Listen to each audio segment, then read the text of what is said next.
नमस्कार प्यारे विद्यार्थियों, आप सभी का आपके अपने यूट्यूब पर स्वागत है। आज के इस सेशन में हम कक्षा 10 हिंदी का मॉडल पेपर नंबर 2 देखेंगे। मॉडल पेपर 1 हमने पिछली क्लास में देखा था, जो इस चैनल पर प्लेलिस्ट के रूप में उपलब्ध है। आप वहां से जाकर उसको देख सकते हो। चलिए आज का सेशन शुरू करते हैं। इसमें आपका जो खंड ए है वो बहुविकल्पी प्रश्नों से संबंधित होगा, यानी एबीसीडी वाले प्रश्नों से संबंधित होगा। और इसमें आपके 15 नंबर के 15 एबीसीडी के प्रश्न पूछे जाएंगे, जो आपके व्याकरण और पाठ्य पुस्तक से संबंधित होंगे। इसमें सबसे पहला है, किस विकल्प में सर्वनाम से बनी भाववाचक संज्ञा। जो आपके ये जो भाववाचक संज्ञा के उदाहरण दिए गए, इनमें से कौन सी संज्ञा है वो सर्वनाम से बनी हुई। इसमें आपके जो ममता है वो सर्वनाम से बने, क्योंकि जो मम है वो सर्वनाम है। इसमें आपके ऑप्शन ड है वो सही होगा। आगे आपके दूसरे, निम्नलिखित में से कौन सा शब्द है वो व्यंजन संधि का उदाहरण है। इसमें आपके व्यंजन अन्वेषण है, ये आपके स्वर संधि का उदाहरण है। इसका आपके संधि विच्छेद होगा अनु प्लस ऐसन। इसमें आपके यण संधि है। और दूसरा है उल्लेख, इसका आपके संधि विच्छेद होगा उद धन लेख। ये आपके व्यंजन संधि का उदाहरण है। इसका आपके संधि विच्छेद होगा उद धन लेख।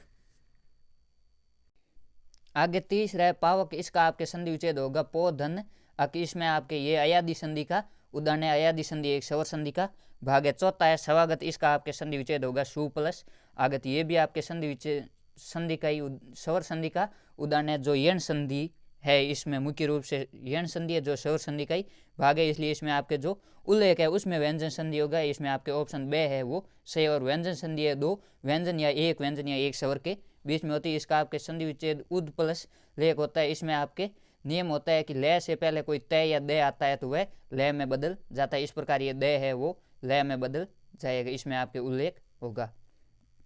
आगे तीसरा है, जयपुरी शब्द है वो कौन सा विशेषण है। जयपुरी शब्द है वो एक व्यक्तिवाचक विशेषण है, क्योंकि ये एक स्थान विशेष का नाम है। इसमें आपके ऑप्शन से है वो सही। और जो संकेतवाचक विशेषण होते हैं वो आपके सर्वनाम से बनते हैं। जो परिमाणवाचक है वो किसी चीज की मात्रा बताता है। और व्यक्तिवाचक है वो किसी विशेष का बोध कराता है, जिसमें किसी विशेष व्यक्ति का नाम, स्थान का नाम, वस्तु का नाम हो सकता है। इसलिए इसमें आपके व्यक्तिवाचक होगा। आगे चौथा है, घर प्रत्यय से बनने वाले शब्दों में असंगत कौन सा है। इसमें आपके घर शब्द प्रत्यय से बनने वाला जादूगर है, इसका अर्थ होता है जादू दिखाने वाला। कारीगर है, इसका अर्थ होता है कार्य करने वाला। और बाजीगर बाजी दिखाने वाला। लेकिन जो नागर है उसका कोई शाब्दिक अर्थ नहीं है, इसलिए ये आपके असंगत होगा। इसमें आपके ऑप्शन बे है वो सही होगा। घर का आपके शाब्दिक अर्थ होता है कोई काम करने वाला, जैसे जादूगर यानी जादू दिखाने वाला, कारीगर यानी कार्य करने वाला। आगे 5वां प्रश्न है, हालदार के मानस पटल पर कैप्टन की छवि कैसी थी। इसमें आपके जो 4 प्रश्न है वो व्याकरण से संबंधित होंगे और 11 प्रश्न है वो पाठ्य पुस्तक से पूछे जाएंगे। जो हालदार साहब है उनके मन में कैप्टन के प्रति कैसी छवि थी। हालदार साहब है वो मानते थे कि कैप्टन है वो एक फौज का कैप्टन रहा हुआ होगा। उनके मन में वो फौज के कैप्टन की छवि थी। इसमें आपके ऑप्शन बे है वो सही होगा। आगे 6वां प्रश्न है, संस्कृति का संबंध मानव के किस जीवन से होता है। जो संस्कृति है उसका संबंध है वो मानव के आंतरिक जीवन से होता है। इसमें आपके ऑप्शन से है वो सही है। आगे 7वां प्रश्न है, खीरा लजीज होता है लेकिन मैदे पर बोझ डाल देता है। नवाब की बात सुनकर लेखक को क्या लिखने का विचार है। ये बात सुनकर लेखक को एक नई कहानी लिखने का विचार है। इसमें आपके ऑप्शन बे है वो सही होगा। आगे 8वां प्रश्न है, शास्त्रों में काशी को किस नाम से पुकारा जाता है। शास्त्रों में काशी को है वो आनंद कानंद के नाम से पुकारा जाता है। इसमें आपके ऑप्शन ए है वो सही है। ये जो आपके बिस्मिल्लाह खां वाला पार्ट है उसे लिया गया है। आगे 9वां प्रश्न है, प्रेती नदी में पावन बोरियो पंक्ति किसके लिए प्रयुक्त हुई। यानी कि किसने वो आज तक प्रेम रूपी नदी में पैर भी नहीं रखा है। इसमें आपके ये जो पंक्ति है उद्धव के लिए आई। इसमें आपके ऑप्शन ए है वो सही होगा। आगे 10वां प्रश्न है, मुख्य गायक भटकता हुआ कहाँ चला जाता है। मुख्य गायक भटकता हुआ अनद में चला जाता है। इसमें आपके ऑप्शन से है वो सही होगा। आगे 11वां प्रश्न है, अट नहीं रही है कविता किस महीने की मादकता को प्रकट करती है। जो अट नहीं कविता है यह आपके फागुन मास की मादकता को प्रकट कर रही है। इसमें आपके उत्तर ऑप्शन ए है वो सही होगा। आगे 12वां है, इया कुंबड़ बतिया को नहीं जे तज नहीं दे की मरी जाई। पंक्ति में कुंबड़ बतिया शब्द का क्या अर्थ है। इस पंक्ति में आपके कुंबड़ बतिया का अर्थ है निर्बल व्यक्ति। इसमें ऑप्शन बे है वो सही होगा।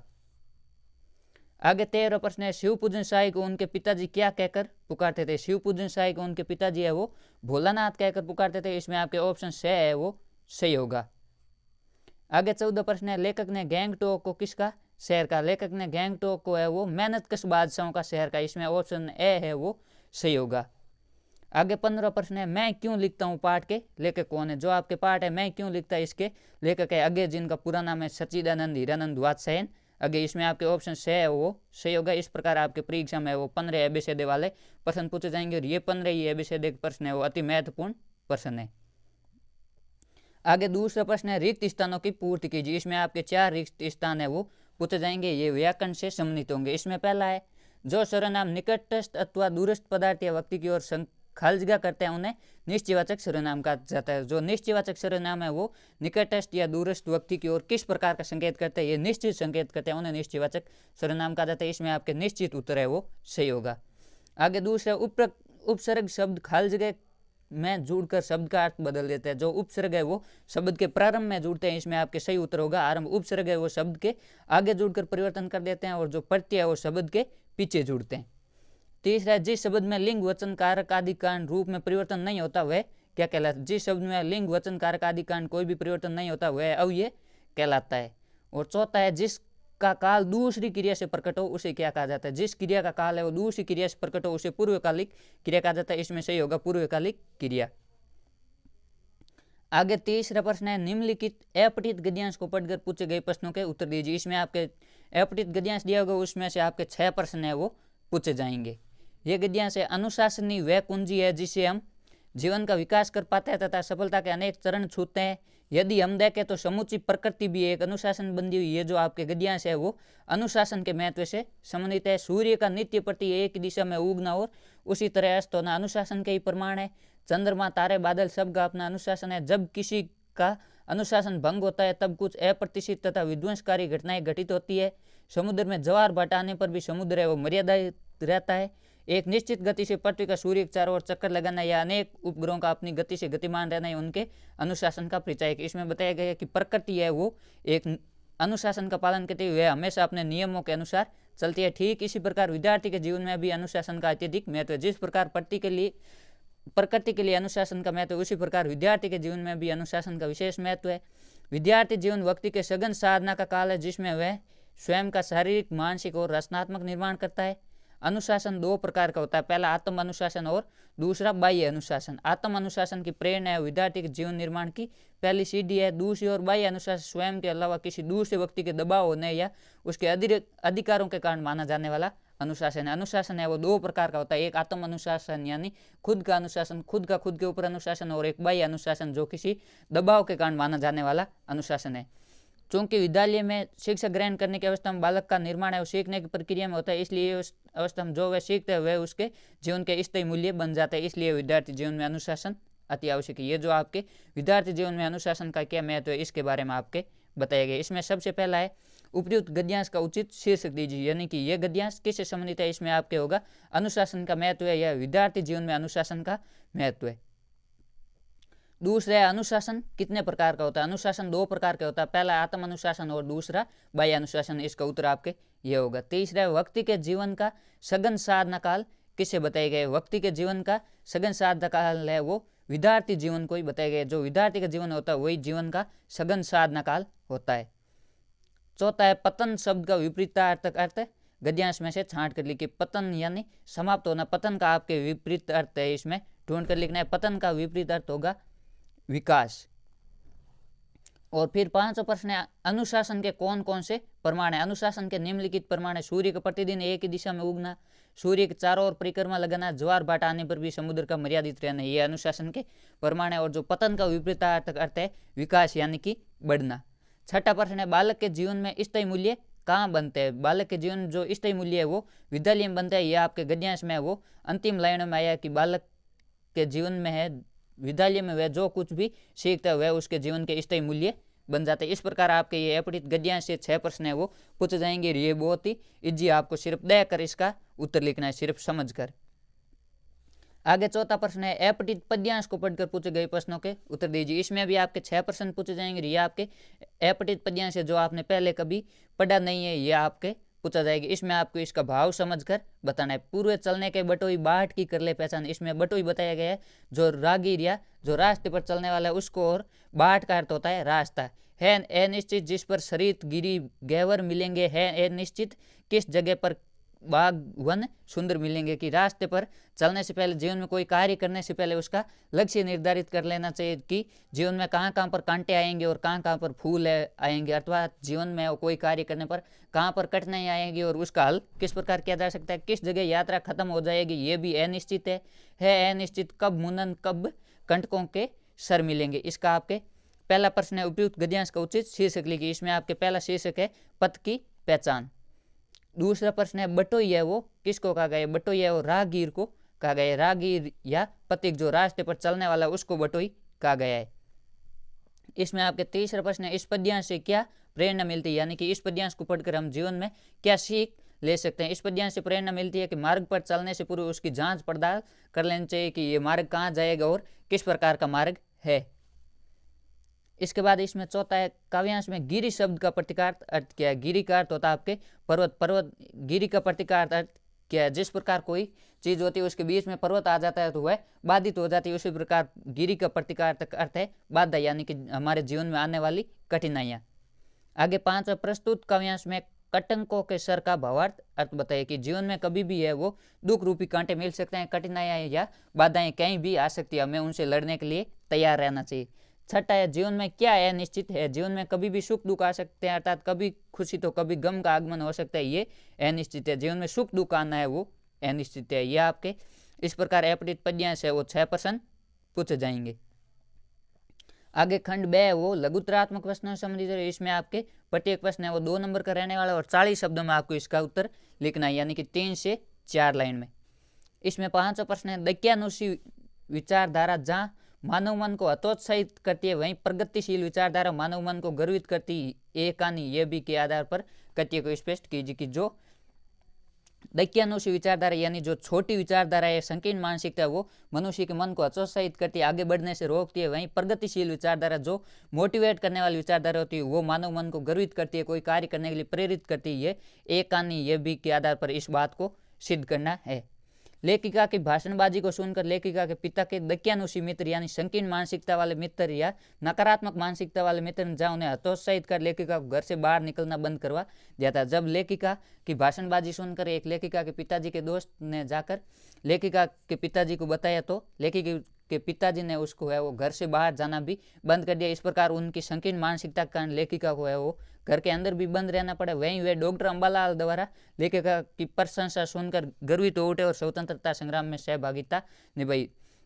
वहीं दूसरी ओर उसके पिताजी के मित्र जो डॉक्टर अंबालाल थे उन्होंने लेखिका की प्रशंसा की कि वे अच्छी तरह भाषण देती है। इस प्रकार उसके पिताजी ने बाहर जाने की अनुमति दे दी और पिताजी है वो गर्वित हो उठे और स्वतंत्रता संग्राम में लेखिका ने महत्वपूर्ण भूमिका निभाई। इस प्रकार हम कह सकते हैं कि जो संकीर्ण मानसिकता है वो मानव मन को हतोत्साहित करती है, जबकि प्रगतिशील या सकारात्मक मानसिकता है वो मानव मन को गर्वित या प्रेरित करती है।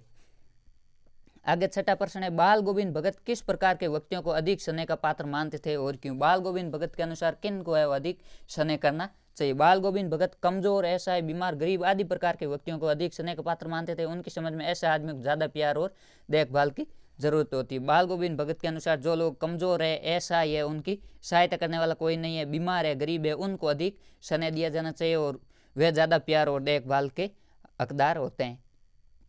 7वां प्रश्न है उज्जवल गाथा कैसे गाऊं मधुर चांदनी रातों की कथन के माध्यम से कवि क्या कहना चाहता है। यह आपके जो आत्मकथी कविता उससे लिए गए। इसमें कवि इस कथन के माध्यम से यह कहना चाहता है कि निजी प्रेम के मधुर क्षण सबके सामने कहने के लिए नहीं होता है, क्योंकि दाम्पत्य प्रेम की कहानी व्यक्ति की निजी संपत्ति होती है। इसलिए आत्मकथा में उन क्षणों के बारे में कुछ लिखना अनावश्यक है। वैसे भी दाम्पत्य जीवन पूरी तरह सफल नहीं रह पाया। जो कवि का दाम्पत्य जीवन था, कवि बताता है कि उसके बारे में सभी को बताना उचित नहीं होता है। वो निजी प्रेम के मधुर क्षण थे और उनका है वो आत्मकथा में लिखना अनावश्यक है और मेरा जो दाम्पत्य जीवन है वो पूरी तरह सफल भी नहीं हुआ। आगे 8वां प्रश्न है ये दंतुरित मुस्कान पाषाण हृदय को पिघलाकर जल बना देती है। कथन की सत्यता या असत्यता को तर्क द्वारा स्पष्ट कीजिए। कि जो बालक की दंतुरित मुस्कान है जो पाषाण हृदय यानी पत्थर दिल जैसे कठोर दिल वाला व्यक्ति है उसको भी खुश कर देती है। ये कथन सत्य है या असत्य आपको तर्क सहित स्पष्ट करना है। इसका आपका ये सत्य है कि दंतुरित मुस्कान है वो अपनी निश्चलता और मोहकता के कारण है वो सबके मन को हर लेती। जो बच्चे की मुस्कान होती है उसमें कोई भी छल नहीं होता और वो मन को मोहित करने वाली होती है। यहाँ तक कि पाषाण हृदय भी उसके प्रभाव में आकर पिघल जाता है। जो पत्थर दिल वाला या कठोर दिल वाला हृदय व्यक्ति होता है वह भी उसके प्रभाव में आकर पिघल जाता है और उसे आकर्षित कर अपने प्रति सहृदय बना देती है, जो बच्चे की दंतुरित मुस्कान होती है। उसके बाद 9वां प्रश्न है, माता का अंचल पाठ से बाल स्वभाव की किस विशेषता का पता चलता है। बाल स्वभाव की विशेषता, बालक किसी भी सुख दुख है वो अपने में नहीं रखते, वे अपनी प्रसन्नता को हंसी के माध्यम से और दुख को रो चिल्लाकर प्रकट कर देते हैं। यानी कि बच्चे छुपाते कुछ नहीं हो, प्रसन्नता को हंसी के माध्यम से और दुख को है वो रोकर और चिल्लाकर प्रकट कर देते हैं। बच्चों के खेल है वो सरल होते हैं और बालक को अपनी मित्र मंडली के साथ बाल सुलभ शरारतें करना है वो पसंद होता है। इस प्रकार हमें बाल स्वभाव की विशेषताओं का पता चलता है। आगे 10वां प्रश्न है, नार्गे ने धर्मचक्र की क्या विशेषता बताई। साना साना हाथ जोड़ी पाठ के आधार पर लिखिए। जो आपके जितेंद्र नार्गे थे उन्होंने धर्मचक्र की क्या विशेषता बताई। लेखिक पूर्वोत्तर भारत के सिक्किम राज्य की राजधानी गंगटोक गई थी, वहां पर एक कुटिया में घूमता चक्र देखा। पूछने पर नार्गे ने बताया कि यह धर्मचक्र है, जिसे प्रेयर व्हील कहा जाता है और इसको घुमाने पर है वो सारे पाप धुल जाते हैं। जो नार्गे था वो गाइड था और उसका पूरा नाम था जितेंद्र नार्गे।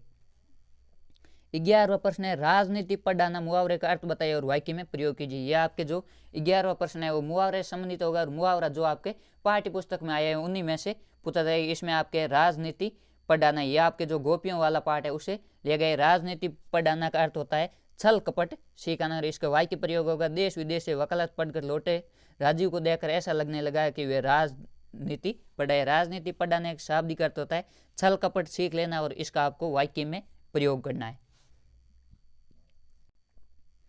आगे आपके खंड 6 है, इसमें 12वां प्रश्न है, पठित गद्यांश को पढ़कर पूछे गए प्रश्नों का उत्तर दीजिए। यह आपके पाठ्य पुस्तक से एक गद्यांश दिया गया, उसमें से 4 प्रश्न है वो पूछे जाएंगे और यह आपके जो पाठ्य पुस्तक में गद्य भाग के पाठ है उनसे लिया होगा। इसमें आपके जो पहला गद्यांश है वो हालदार साहब वाले पाठ से लिए गए। इसमें है नेताजी का चश्मा जो पाठ है उसे लिए गए। अब हालदार साहब को बात कुछ समझ में आई। एक चश्मे वाला है जिसका नाम है कैप्टन, उसे नेताजी की बगैर चश्मे वाली मूर्ति बुरी लगती है, बल्कि आहत करती है, मानो चश्मे के बगैर नेताजी को असुविधा हो रही है। इसमें बताया गया है कि हालदार साहब को अब बात है वो धीरे धीरे समझ में आने लगी कि एक चश्मा बेचने वाला है और उसका नाम कैप्टन है, उसको नेताजी की जो मूर्ति है उसका चश्मा टूट गई, ये बुरा लगता है।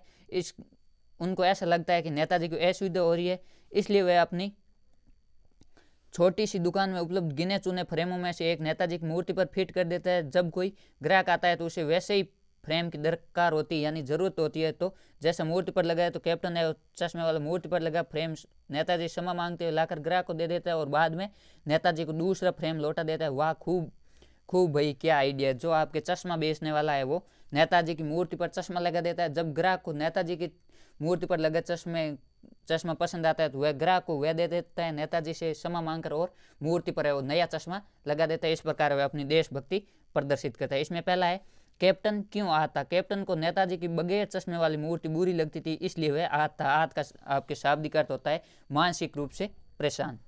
दूसरा है, नेता चश्मे के बगैर नेताजी को असुविधा हो रही है, ऐसा मानकर कैप्टन क्या करता है। ऐसा मानकर कैप्टन है वो नेताजी को चश्मे का जो मूर्ति पर फिट आता है वह फ्रेम है वो फिट कर देता है या नई चश्मा लगा देता।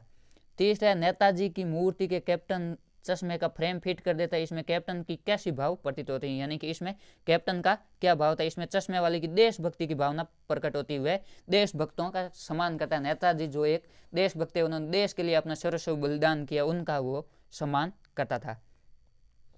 आगे चौथा प्रश्न है, ग्राहक को नेताजी के जैसे फ्रेम की आवश्यकता होने पर चश्मे वाला कैसे संतुष्ट करता है। यानी कि जब ग्राहक को नेताजी की मूर्ति पर लगा हुआ चश्मा जैसा फ्रेम चाहिए तो वह ग्राहक को कैसे संतुष्ट करता हुआ नेताजी से मूर्ति से क्षमा याचना करते हुए मूर्ति से चश्मा लेता, ग्राहक को देता और मूर्ति के है वो दूसरा चश्मा लगा देता। इस प्रकार ग्राहक को देकर संतुष्ट कर देता है और नेताजी से क्षमा याचना करके नई चश्मा लगा के संतुष्ट कर देता है।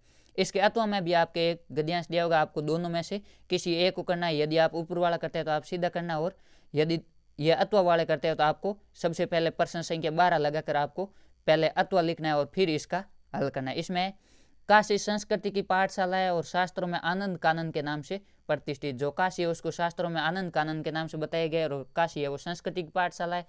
काशी में कलादा हनुमान हुए, नृत्य विश्वनाथ है, काशी में बिस्मिल्ला खां है, काशी में हजारों साल का इतिहास है जिसमें पंडित कंटे महाराज है, विद्याधारी है, बड़े रामदास जी है, मौजूदीन खां है और इन रसिकों में उपकृत होने वाला अपार जनसमूह भी। ये एक अलग काशी है जिसका अलग तहजीब है, अपनी बोली और अपने विशिष्ट लोग हैं, इनके अपने उत्सव है, अपना गम है, अपना सेहरा बना और अपना निया है।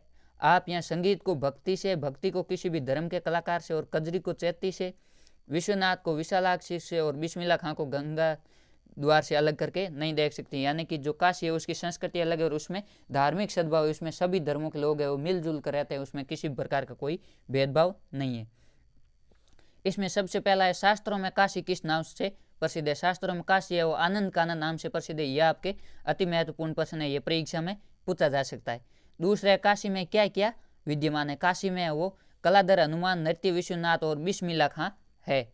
तीसरा प्रश्न है काशी में किन रसिकों से उपकृत होने वाला अपार जनसमूह। काशी में जो पंडित कंटे महाराज है, विद्याधरी है, बड़े रामदास जी, मौजूदीन आदि रसिकों से उपकृत होने वाला अपार जनसमूह है। ये जो काशी के प्रमुख रसिक है इनके नाम है। चौथा है काशी में किसको अलग करके नहीं देख सकते। काशी में संगीत को भक्ति से, भक्ति को किसी भी धर्म के कलाकार से, कजरी को चैती से, विश्वनाथ को विशालाक्षी से और बिस्मिल्लाह खां को गंगा द्वार से अलग करके नहीं देख सकते। आपके परीक्षा में यह भी पूछा जा सकता है कि काशी में संगीत को भक्ति से, भक्ति को किसी भी धर्म के कलाकार से, कजरी को चैती से, विश्वनाथ को विशालाक्षी से और बिस्मिल्लाह खां को गंगा द्वार से अलग करके नहीं देख सकते। इसका क्या अर्थ है। इसका आपके शाब्दिक अर्थ है काशी में वो सभी धर्मों के तैयार है, सभी धर्मों के लोग मिलजुल कर निभाते हैं और काशी में एक धार्मिक सद्भाव की भावना पाई जाती है। आगे आपके 13वां प्रश्न है वो पठित पद्यांश से संबंधित है। इसमें भी आपके 4 प्रश्न है वो पूछे जाएंगे। पाठ्य पुस्तक से एक पद्यांश दिया हुआ उसमें से आपके 4 प्रश्न पूछे जाएंगे। ये आपके जो पद्य भाग के कविता वाले पाठ है उनसे होगा। इसमें पहला है हरि है राजनीति पढ़ आए, समूजी बात मधु करके, समाचार सब आए एक अति चतुर पहले ही, अब गुरु ग्रंथ पढ़ाई, बड़ी बुद्धि जानी जो उनकी जोग संदेश पढ़ाए, उदो भले लोग के पर हित डोलत दाई। ये जो आपके गोपियों और श्री कृष्ण वाला पाठ है उनसे आया। इसमें जो गोपियां हैं वो कहती है अब अपने मन फेर पाए, चलत जू हुते चुरे, ते क्या अनिति करे अपुन जे और अनिति छुड़ाए, राज धर्म तोर यही सूर जो प्रजा ने सही सताई। इसमें आपके गोपियां कहती है कि श्री कृष्ण एक तो चतुर है, अब ऊपर से राजनीति और पढ़ ली, यानी कि अब उद्धव के पास जाने से वो और भी गुणवान हो गए हैं और अब उनकी बुद्धि है वो और भी चलने लगी और अब है वो हम उन्होंने हमारे से मन फेर लिया और वो अब अन्याय कर रहे हैं। जो स्वयं दूसरों के अन्याय से छुड़ाता है वो अब खुद अन्याय करने लगे हैं। और सूरदास के वर्णन अनुसार गोपिया कहती है कि राजा का धर्म यही है कि जो प्रजा को सताए नहीं। इसमें बताया गया कि राज धर्म वास्तविक वही है जो प्रजा को सताए नहीं। इसमें पहला है हरि है राजनीति पढ़ाई। इस पद में गोपियां कृष्ण के किस रूप का वर्णन कर रही। इस पद में गोपियां श्री कृष्ण के राजनीति जैसी चलने वाले का वर्णन रूप कर रही है, क्योंकि गोपियों को आभासित होने लगा है कि कृष्ण का मन है उनके प्रेम से विरक्त हो गए, कि कृष्ण का मन है वो अब गोपियों के प्रति विरक्त हो गए, अब उनके प्रति नहीं है। दूसरा है गोपियों के अनुसार अनीति क्या, अनीति यानी अन्याय क्या है। गोपियों के अनुसार प्रेम की रीति को त्याग कर योग साधना अपनाने का संदेश देना, पहले प्रेम करना और फिर बदल जाना ही अनीति, यानी कि पहले प्रेम करना फिर बदल जाना और प्रेम रीति को त्याग कर योग साधना का संदेश देना ही अनीति है। तीसरा है उपयुक्त पद में गोपियों की कौन सी विशेषता प्रकट हो रही है। उपयुक्त पद में गोपियों की चतुरता, वाग दिग्धता यानी कि बोलने की चतुरता और व्यवहार कुशलता की विशेषता प्रकट हो रही है। चौथा है पहले के भले लोगों का स्वभाव कैसा होता था। पहले के भले लोग दूसरों की भलाई के लिए सदैव तत्पर रहते थे, इसलिए वे कष्ट सहने के लिए भी तैयार रहते थे। इसमें गोपियों ने वो उद्धव पर तंज कसते हुए कहा कि पहले के जो भले लोग थे वो दूसरों का कष्ट सहने के लिए तैयार भी थे और एक आप हो जो दूसरों को कष्ट देने के लिए भी यहाँ तक आ गए। इसके अथवा में भी आपके एक पद्यांश दिया होगा। इसमें अट नहीं रही है आबा फागुन की तन सट नहीं रही है, कहीं सांस लेते हो घर घर भर देते हो, उड़ने को नभ में तुम पर कर देते हो, आंख हटाता हूँ तो हट नहीं रही है, पेड़ों से लदी डाल कहीं हरी कहीं लाल, कहीं पड़ी है उर में मंद गंध पुष्प माल, पाट पाट शोभा श्री पट नहीं रही। ये जो आपके अट नहीं रही कविता है उसे लिया गया और इसमें आपके जो फागुन माह है उसकी प्राकृतिक शोभा के बारे में बताया गया। इसमें पहला प्रश्न है अट नहीं रही है का आज स्पष्ट कीजिए। अट नहीं रही का अर्थ है कि फागुन मास का प्राकृतिक सौंदर्य इतना अधिक है कि उसकी शोभा समस्त सृष्टि और तन मन में समाई नहीं पा रही, यानी कि जो प्राकृतिक सौंदर्य है वो बहुत अधिक है, इनका प्राकृतिक सुंदरता वो बहुत अधिक है जो तन मन में भी समा नहीं रही है। दूसरा है फागुन की मादकता का मानव मन पर क्या प्रभाव पड़ता है। फागुन की मादकता का मानव मन पर यह प्रभाव पड़ता है कि वह कल्पना के पंख लगाकर स्वच्छंदता के खुले आकाश में उड़ना चाहता है।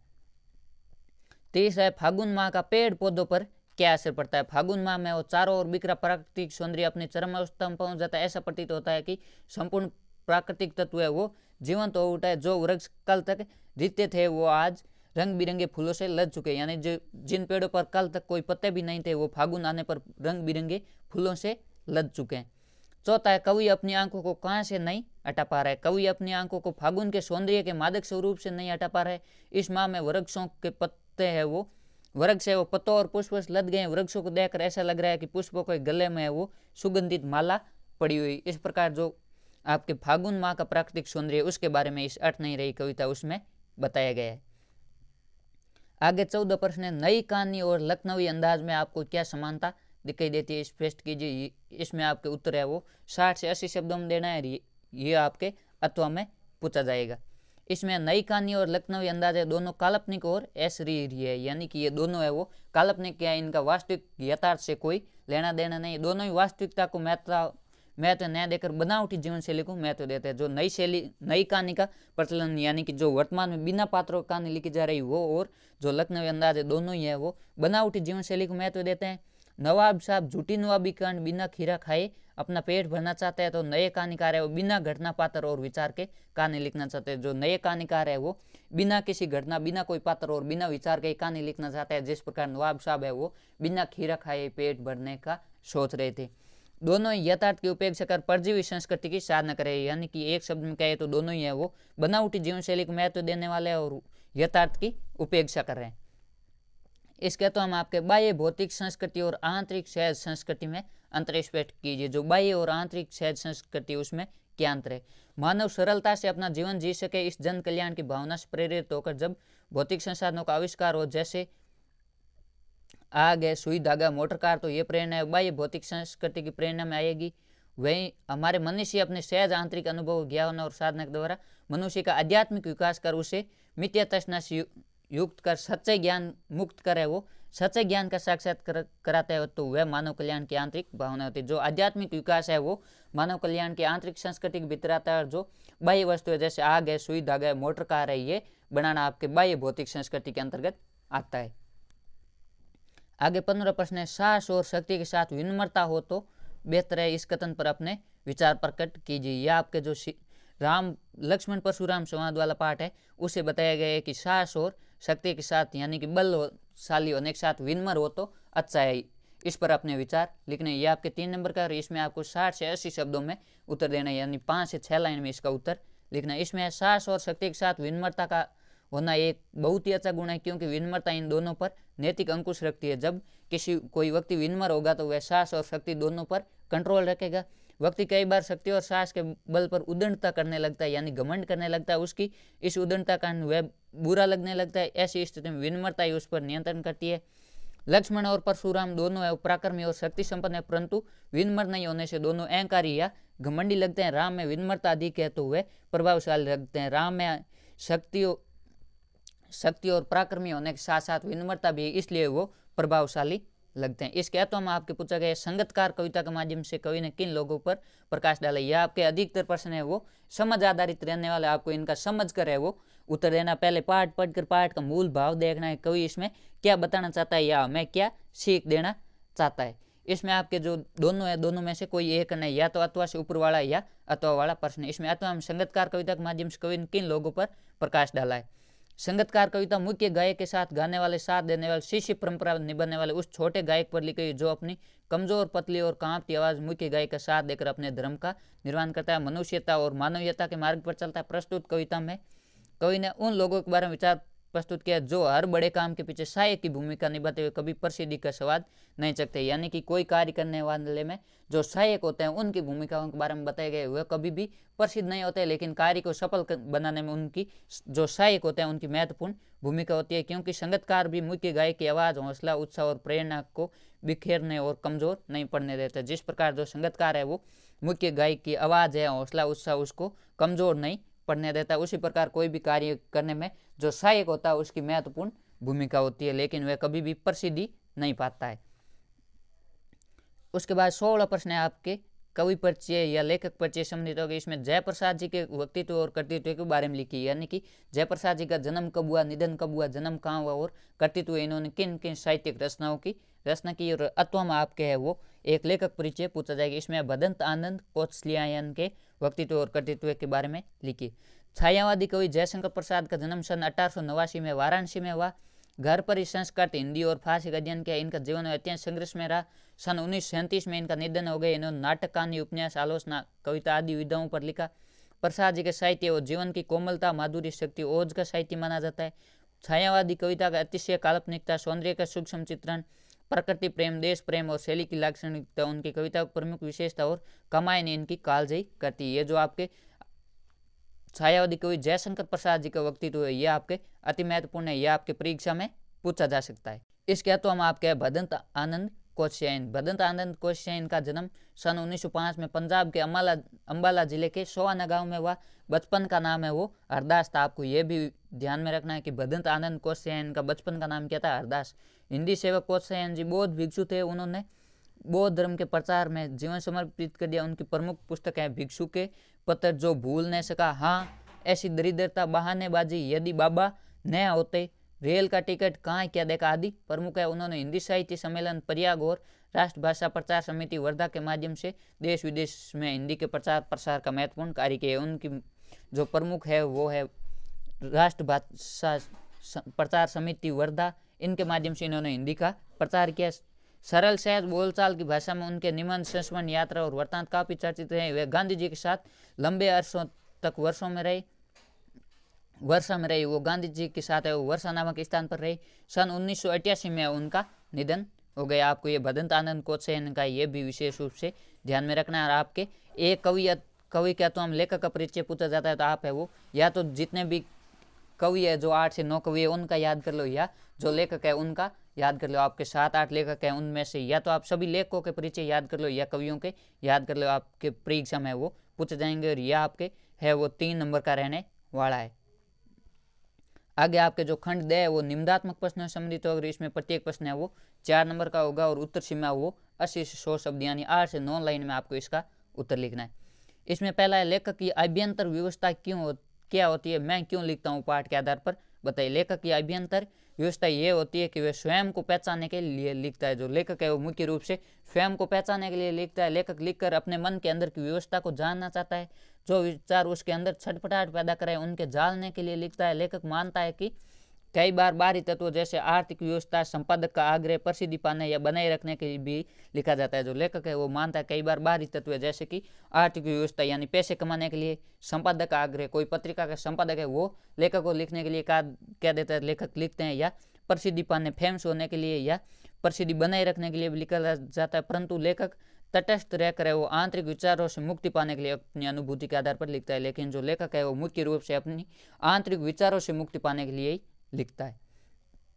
इसके तो हम आपके माता का अंचल रचना में बाल मनोभावों की अभिव्यक्ति करते करते लेखक ने तत्कालीन समाज के पारिवारिक परिवेश का चित्रण किया। कथन को उदाहरण सहित समझाइए। जो माता का अंचल पाठ है उसमें बाल मनोभावों को अभिव्यक्त करते हैं। जो उस समय का समाज था, जो आपके 20वीं शताब्दी का समाज था, उसकी जो पारिवारिक परिवेश है उसके बारे में भी बताया है। ये किस प्रकार आपको इस कथन को सिद्ध करना है, यानी कि पारिवारिक परिवेश का वर्णन किस प्रकार किया। इसमें लेखक का बचपन है वो ग्रामीण परिवेश में व्यतीत हुआ। उस समय पारिवारिक परिवेश में वो आस्तिक भावना भी थी, यानी कि लोग है वो धर्म के प्रति भावना रखते थे। मछलियों को आटे गोले खिलाने में वो रूढ़िवादी धारणा भी थी। माता पिता वो बालकों से अधिक लगाव रखते थे। पिता वो बालक के साथ कुश्ती लड़ते और खट्टा मीठा चुंबन लगाकर प्यार देते थे। उनके साथ खेल खेलते थे। बच्चों के रोने पर उसे हंसाने का प्रयास करते। माता उन्हें पशु पक्षियों कहानी या बातें करके खाना खिलाती थी। इस प्रकार उस समय का जो पारिवारिक परिवेश है उसके बारे में बताया गया है। आगे आपके 18 प्रश्न है वो निम्न से सम्मिलित होकर इसमें आपके ये 6 नंबर का रहने वाला और 300 शब्दों में यानी 20 से 25 लाइन में आपको निम्न लिखना है। इसमें पहला है मेक इन इंडिया। इसमें आपके संकेत बिंदु दिए होंगे, आपको उन 5 बिंदुओं के आधार पर है वो निम्न लिखना है। ये आपके 6 नंबर के और 5 बिंदु दिए होंगे, आपको बिंदु लिखकर बिंदु के आधार पर है वो निम्न लिखना है। इसमें पहला है मेक इन इंडिया। इसमें पहला बिंदु है प्रस्तावना। कोई भी निम्न में सबसे पहले प्रस्तावना और अंत में उपसंहार हमेशा लिखना है। इसमें दूसरा मेक इन इंडिया का आरंभ और उद्देश्य। कोई भी अभियान है उसका आरंभ क्यों, कब हुआ और इसका उद्देश्य क्या था, ये क्यों हुआ। और फिर तीसरा है मेक इन इंडिया के लाभ। चौथा है मेक इन इंडिया कैंपेन यानी अभियान। दूसरा है इंटरनेट की उपयोगिता। इसमें आपके बिंदु होगा पहला प्रस्तावना, दूसरा इंटरनेट है वो ज्ञान का भंडार है, तीसरा है आधुनिक जीवन में उपयोगिता और चौथा है इंटरनेट का प्रभाव यानी सकारात्मक प्रभाव क्या है, नकारात्मक प्रभाव, इसके फायदे क्या है, नुकसान क्या है और 5वां उपसंहार।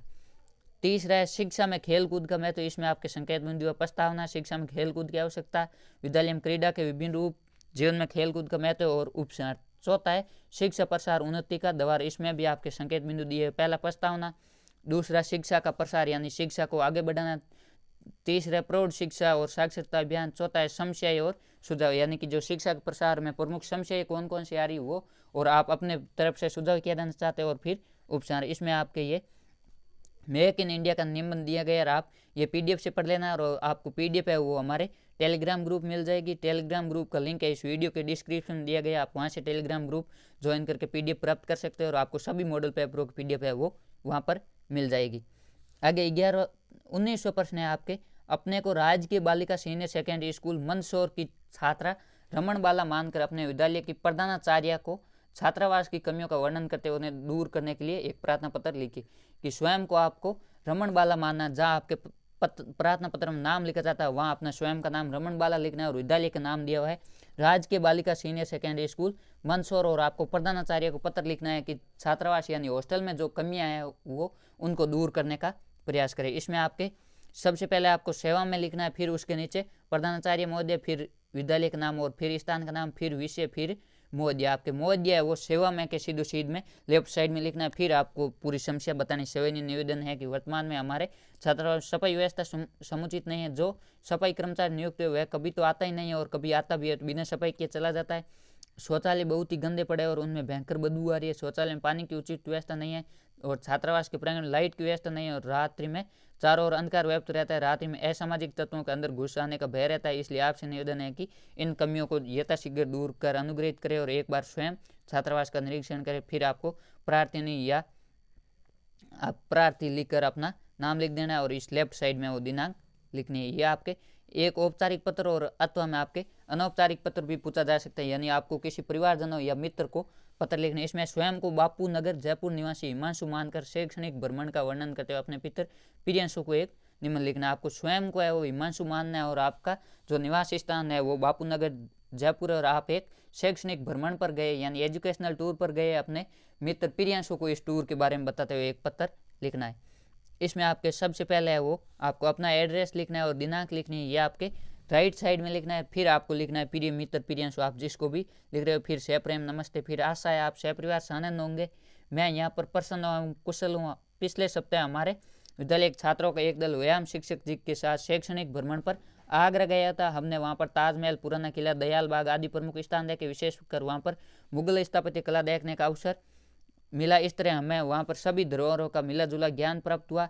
साथ ही भ्रमण करने में सावधानी बरतने का अनुभव भी मिला। प्रिय मित्र, छात्रों के लिए शैक्षणिक भ्रमण का विशेष महत्व रहता है, आपको भी ऐसे स्थानों का भ्रमण करना चाहिए। इसमें आपको पहले बताना है कि आप भ्रमण करने कहाँ गए, वहाँ पर क्या क्या देखा और आपको कैसा अनुभव होता है। फिर आपको लिखना पत्रोत्तर की प्रतीक्षा में यानी कि पत्र के उत्तर के इंतजार में। फिर आपको अपना नाम लिखना है, तुम्हारा मित्र हिमांशु। आप यदि पिताजी को लिख रहे हो तो तुम्हारा पुत्र या आपके जो प्राप्त करने वाले पत्र है उनका आपके जो भी संबंध है वो लिखना है। फिर आपके 20वां प्रश्न है, वसंत ऋतु में विद्यालय के उद्यान में पुष्प प्रदर्शनी देखने के लिए आने हेतु एक विज्ञापन लिखिए। वसंत ऋतु में जो विद्यालय का उद्यान है उसमें आपको पुष्प प्रदर्शनी लगी हुई, उसमें लोगों को देखने के लिए आने के लिए आमंत्रित करने के लिए आपको एक विज्ञापन लिखना है यानी एडवर्टाइजमेंट लिखना। आपको किस प्रकार आप है वो ग्राहकों को लुभा सकते हो या लोगों को अपनी ओर आकर्षित कर सकते हो। इसमें आपके जो विज्ञापन है वो 4 नंबर का रहने वाला और आपको विज्ञापन है वो हमेशा आकर्षक होना चाहिए यानी कि लोगों को देखते ही सीधा नजर वहाँ पर जाए।